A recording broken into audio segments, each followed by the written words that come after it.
Hey everybody, I'm Craig Denny, and this is the Mauriat Master Class. Hey, today I wanted to talk a little bit about the differences between a tenor saxophone with a high F sharp and one without. So first I'm going to show you guys what that key is, and then I'm going to talk about what it does and does not do. So on a horn with a high F sharp, that's where your hand touches it. That's the key right here. And it actually opens up that key right there. So it gets that note out nice and clean.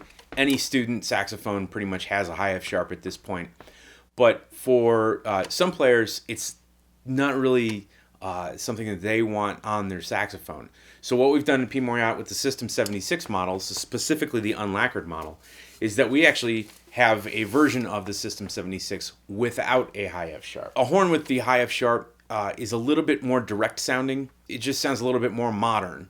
And certainly the way it feels is quite different than a horn without an F sharp.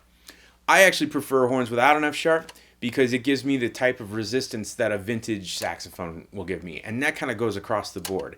Any of the models that, modern models that have or don't have an F sharp tend to have a little bit better resistance for me. I like a little bit of resistance. I like the way that feels. And so I'm going to demonstrate now for you what they sound like. One has an F sharp and one doesn't. Okay, so the first one is going to be the System 76 TUL, and this does have an F sharp.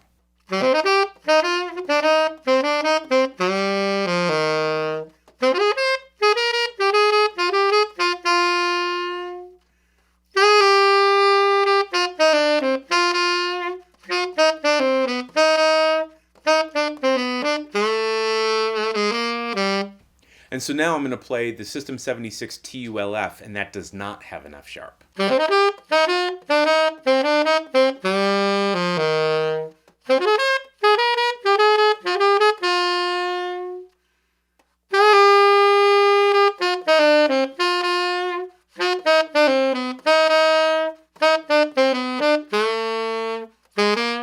So without the key, if you're wanting to play that high F sharp, I may finger this a little bit different than everybody else, but this is a pretty standard, what I think is a pretty standard fingering for F sharp. So your front F is fingered like this, and then I add side B flat and this F key, and that gives me F sharp. Okay, and so this is how it sounds. Even on a horn that has a high F sharp, I tend to like to use that fingering because it resonates more of the instrument and gets more of the body tube vibrating. So it gives the F sharp actually sounds beefier and meatier.